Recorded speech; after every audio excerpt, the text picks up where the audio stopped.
والسلام علیک یا رسول اللہ علی آلک و اصحابک یا حبیب اللہ الصلاۃ والسلام علیک یا نبی اللہ وعلی آلک و اصحابک یا نور اللہ۔ درود پاک پڑھنے کے بے شمار فضائل و برکات ہیں۔ سرکار دو عالم صلی اللہ تعالی علیہ وسلم کا فرمان عالی شان ہے کہ جو کوئی شخص جمعہ کے دن 200 بار درود پاک پڑھے اس کے 200 برس کے گناہ معاف کر دیے جاتے ہیں۔ سبحان اللہ۔ علماء فرماتے ہیں کہ جمعہ کے دن اگر کوئی ایک نیکی کرے تو اسے 70 نیکیوں کا ثواب ملتا۔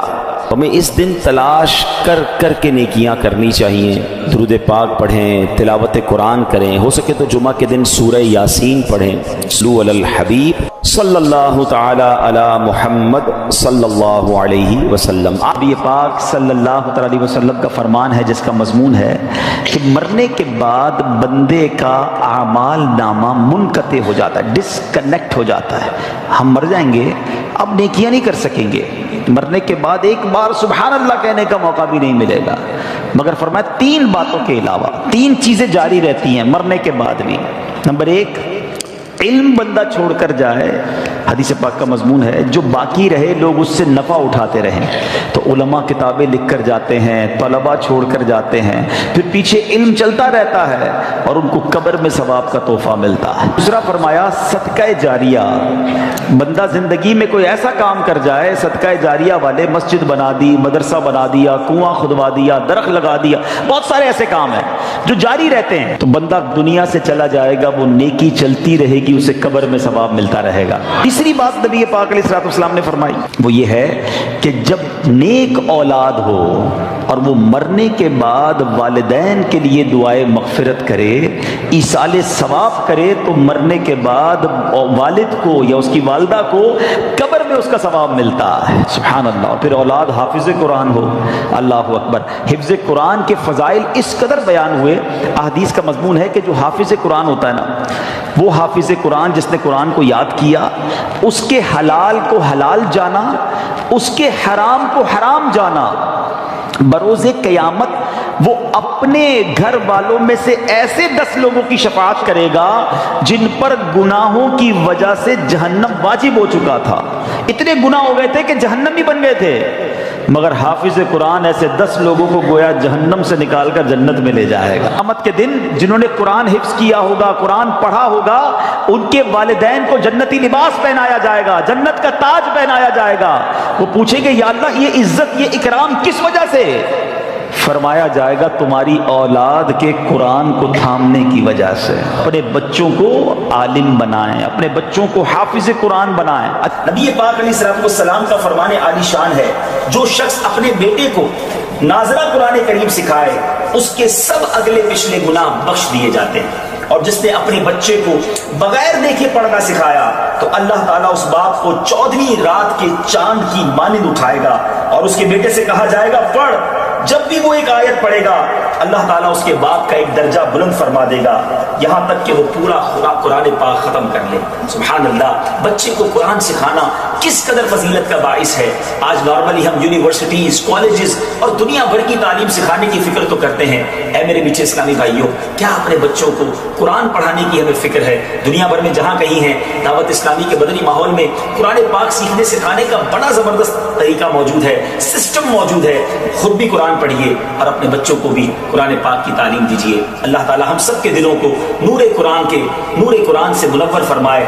یہ بڑا مجرب ایک عمل ہم نے دیکھا، بزرگوں سے سنا کہ جس کے یہاں بیٹا نہ ہوتا ہو یا بیٹی کی تمنا ہو تو وہ سیدنا حمزہ رضی اللہ عنہ کے مزار پر حاضری دے کر یہ تمنا کرے کہ یا اللہ ان کی برکت سے جو بیٹا عطا فرما، اور جب بیٹا عطا ہوگا تو میں اس کا نام حمزہ رکھوں گا۔ کئی حمزہ ملے مجھے، یہ بتایا تھا، ہم نے وہاں جا کے نیت کی اور یہ حمزہ ہمیں مل گیا۔ تو چلے جو نہیں جا سکتے آج ان کا تصور کر کے اللہ سے دعا کرنی ہے کہ اللہ ان کے صدقے بیٹا عطا فرما دے، ہم بیٹا نبی پاک کے مبارک چچا کے نام پر حمزہ رکھیں گے، میرا کریم مولا دینے والا ہے اور اچھوں کے صدقے ہم پر بھی کرم ہو جائے گا انشاءاللہ۔ اچھا، حافظ قرآن کے حوالے سے ایک مدنی پھول اور دوں، یہ غفران بیٹا کے لیے بھی ہے، یوسف بھائی کے لیے بھی اور باقی لوگوں کے لیے بھی، کہ جب آپ کے بچے یا بچی حافظ قرآن بن جائے نا، ہمارا بہت بڑا ٹارگٹ ہوتا ہے یہ حافظ بن جائے۔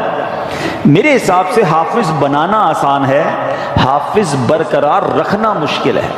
جیسے جیسے عمر بڑی ہوگی نا، اس کی زندگی میں اور مصروفیات بھی آئیں گی، تو اب حفظ بھلا دیتے ہیں لوگ، تو اس کا شاندار طریقہ یہ ہے کہ اب حافظ بن گئے، اب مرتے دم تک قرآن یاد رہے اس کا انتظام کرنا ہوگا، روزانہ دہرائی بھی ہوگی، جب کاروبار نوکری پہ لگ جائیں تب بھی روز کا 1 گھنٹہ مخصوص کرنا پڑے گا جو قرآن کو دہراتا رہے، ہر رمضان میں مصلی سنائیں تاکہ یہ حفظ باقی رہے، ورنہ چلا جاتا ہے۔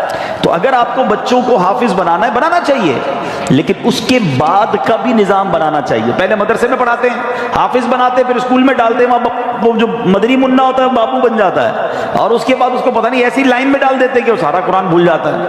تو اگر آپ نے حافظ بنایا تو بہترین طریقہ یہ کہ اس کو اب عالم بنائیں، کیونکہ جب بندہ حافظ بن جاتا ہے نا اللہ پاک اس کے دماغ کو بہت کھول دیتا ہے، اس کے سینے کو کشادہ کر دیتا ہے، علم کا نور اب اس کے اندر آنا شروع ہو جاتا ہے۔ تو جب وہ عالم بنتا ہے تو کہتے ہیں نا سونے پہ سہاگا، نور علی نور ہو جاتا ہے۔ تو اپنے بچوں کو حافظ بنائیں اور پھر عالم بنائیں۔ لوگ بڑے فخر سے کہتے ہیں میرا بیٹا P H D, doctor, engineer, ایک حدیث نہیں سنا سکتے کسی انجینئر کی فضیلت کی، کسی ڈاکٹر کی فضیلت کی۔ علماء کی فضیلتوں کے باب بھرے ہیں۔ نبی پاک علیہ الصلوۃ والسلام فرماتے جس کا مضمون ہے جب اور لوگ قیامت کے دن جنت میں جائیں گے نا تو علماء کو روک لیا جائے گا کہ رکو، باقی لوگوں کی شفاعت کر کے انہیں بھی جنت میں ساتھ لے جاؤ۔ علماء کہتے ہیں جو عابد ہوتا ہے نا، عبادت کرنے والا، نماز پڑھنے والا، نیکی کرنے والا، وہ تیراک کی طرح ہوتا ہے جو تیرتے تیرتے دریا پار کرتا ہے، تھک بھی جاتا ہے، مگر جو عالم ہوتا ہے نا وہ کشتی کی مانند ہوتا ہے، لوگ اس میں سوار ہوتے ہیں وہ سبھی کو پار لگا دیتا ہے۔ تو اب لوگ آپس میں باتیں کرتے ہیں کہ یار خاندان میں ایک ڈاکٹر ہونا چاہیے، خاندان میں ایک وکیل ہونا چاہیے، جناب خاندان میں ایک عالم ہونا چاہیے، اللہ وہ دن دکھائے کہ خاندان میں ایک مفتی ہونا چاہیے، ایک حافظ قرآن ہونا چاہیے۔ ایسے بچے بناؤ تو انشاءاللہ یہ مرنے کے بعد آپ کے لیے صدقہ جاریہ کا باعث بنیں گے۔ آج بچوں پہ توجہ نہیں دیتے ماں باپ، بعد میں سر پکڑ کے روتے بھی ہیں بچہ نشے میں چلا گیا، غلط صحبت میں چلا گیا۔ آپ کو چاہیے تھا کہ آپ اس کی ایسی تربیت کرتے، اچھا مدنی ماحول آپ کے سامنے دعوت اسلامی کا ہے جہاں بچوں کی تربیت کا انتظام بھی موجود ہے، بچیوں کی تربیت کا انتظام بھی ہے، والد کی تربیت کا انتظام بھی ہے، والدہ کی تربیت کا انتظام بھی ہے۔ ہر طرف دعوت اسلامی نے مدرسے، جامعات، پھر ماشاءاللہ گھر بیٹھ کر مدنی چینل دیکھیں تو سب کی تربیت ہونا شروع ہو جاتی ہے۔ تو یہ سوچ لینا آپ کہ ہمارے مرنے کے بعد ہماری اولاد اگر نیک ہوئی نا تو وہ کام آئے گی۔ وہ روایت سنی نا آپ نے کہ حضرت عیسیٰ علیہ السلام ایک بار ایک قبر کے پاس سے گزرے، اس قبر پر عذاب ہو رہا تھا، تھوڑے عرصے بعد واپس آئے، اسی قبر کے پاس سے گزرے تو اس میں انوار و تجلیات کی بارش۔ آپ نے کہا یا اللہ پہلے عذاب ہو رہا تھا اب رحمتیں برس رہی ہیں، یہ سب کیسے ہوا؟ ارشاد باری ہوا عیسیٰ جب یہ بندہ دنیا سے گیا تھا گناہگار تھا، بڑے گناہ کیے تھے، قبر میں عذاب ہو رہا تھا، مگر اپنی بیوی کو پریگننٹ حاملہ چھوڑ کے مرا تھا۔ اس کے یہاں بیٹا پیدا ہوا اور یہ بیٹا جب تھوڑا سا بڑا ہوا تو مدرسے گیا، اور جب مدرسے گیا تو قاری صاحب نے کہا بیٹا پڑھو بسم اللہ الرحمن الرحیم۔ جب اس کے بیٹے نے زمین کے اوپر مجھے رحمان اور رحیم کے نام سے پکارا، اے عیسیٰ مجھے حیا آئی کہ اس کے باپ کو زمین کے اندر عذاب دوں، میں نے اس کے عذاب کو دور کر دیا۔ بیٹا اللہ کو پکارے مغفرت باپ کی ہو جاتی ہے، لیکن اگر باپ بیٹے کی ایسی تربیت کرے کہ وہ نشہ کرے، وہ بے حیائی کے کام کرے، وہ غلط کام کرے، حرام روزی اس کے لیے چھوڑ کر جائیں گے تو یہ ہماری پنشمنٹ اور پٹائی کا باعث ہوگا۔